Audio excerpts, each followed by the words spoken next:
Hi, welcome back. We are going to do another special effect today, layering upon our vintage market design furniture paint looks. Edward Martin has taken this beautiful old frame and done a very dry brush technique just on one part of it, and I love this kind of a look. He has not filled in all the nooks and crannies with the paint, but there's just a little bit of the original gold coming through, which is as it would look if it had been knocked around in an attic for a while. And we're going to help that age look by using two different products on this paint today. And the first thing we're going to do is the Vintage Market Design Clear Furniture Paint, Furniture Wax, excuse me. This is a hand poured wax. It's really nice.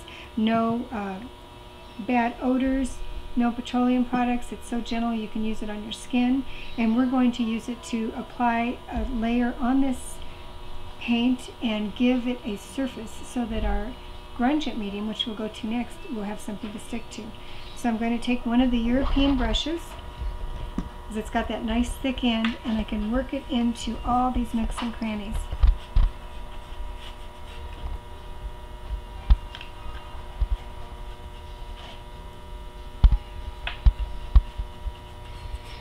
This is a soft wax.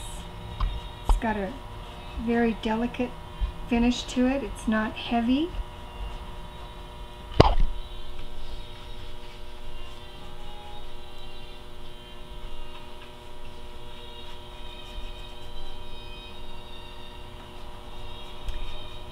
And we're going to put this all over our surface on the painted part of the frame so that our next product will have something to stick to.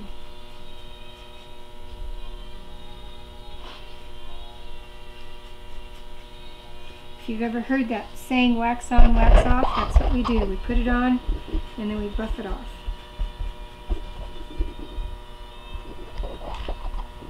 And I get a nice amount on there to make sure I have enough.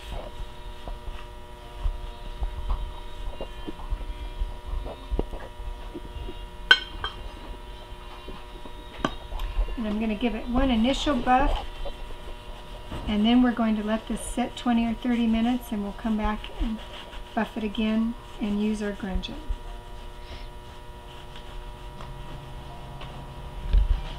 Okay, so I've wiped off the excess, but what's going to happen is in the next 20 or 30 minutes, this wax will absorb into the paint, into the chalk-based paint, and what's left on the surface will evaporate, and that doesn't, we're just going to take the rest of it off.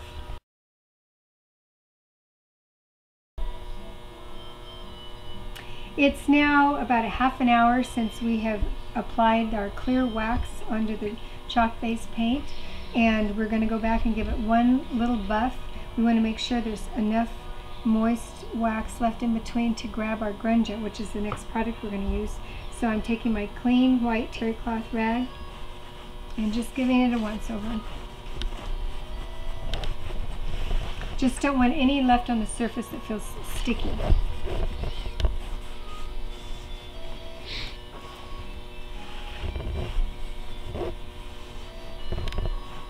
Now we're going to go to our final step as far as the look goes. We will be doing clear coat, but this is Grunge It, and it's an antiquing powder. It comes in several different sizes. It's a really pretty dark charcoal gray color, and it is kind of the color that dust would be if it settled into the carved areas of your great-grandmother's antique furniture. And I've got one open here in a tin, and what I'm going to do is just put a little bit into the lid so that I'm not getting too much at once. So I've just got a little bit in there to work with, and I can add to it.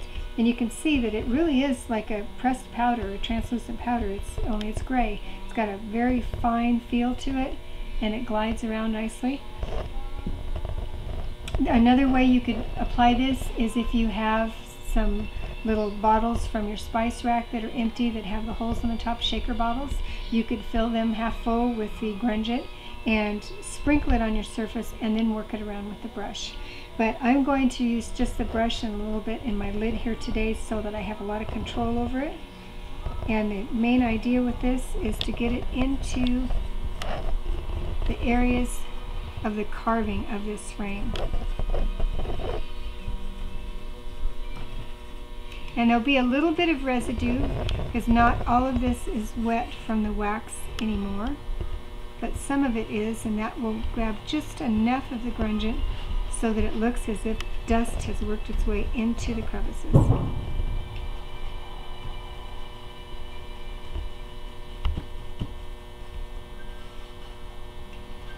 And it's great on this egg and dart detail here.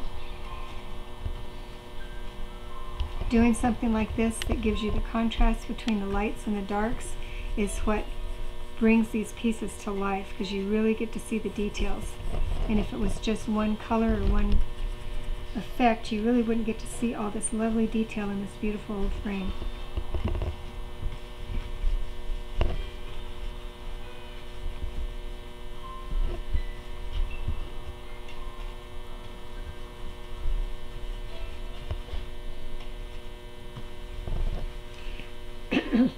Excuse me. Excuse me.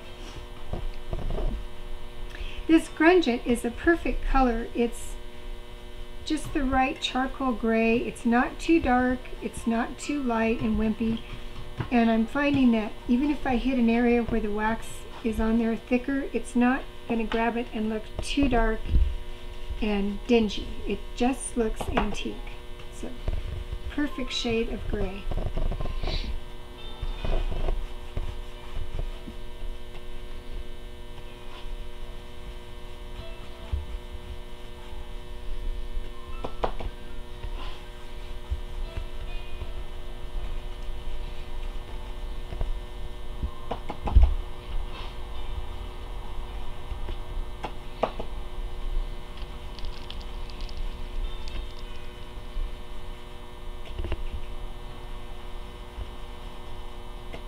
Just a little bit at a time, just working it in. There's some cross hatching here in the background that I didn't even see until we got this Grunge It on there, so it's ideal for bringing those details out.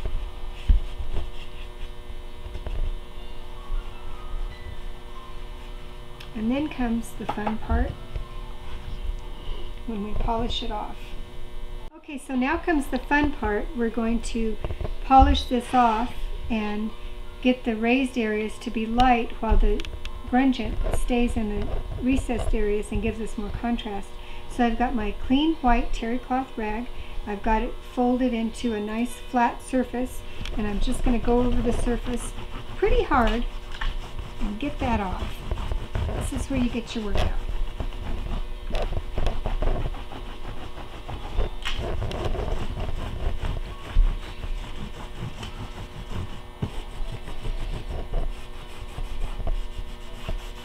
And you can see, for instance, on this egg and dart, how the darkness has gone into the side areas, and we're polishing the top so that it's light on the top, and it really looks three-dimensional, more so than it did when it was just painted one color.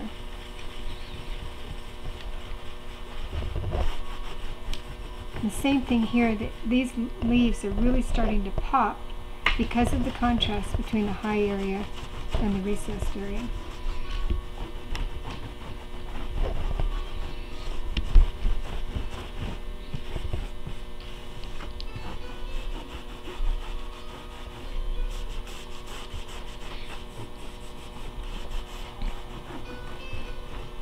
Now I like that because it looks natural and soft, but if you wanted just a little bit more contrast, you could take a wet towel, and I've got one here that's pretty saturated, and just give it a quick once over, and that's going to take more off.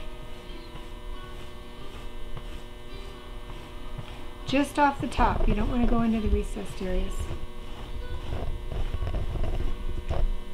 Now you can really see that carving and really see the beautiful shapes because of the difference with the white on the top and the gray on the recessed areas. Really fun.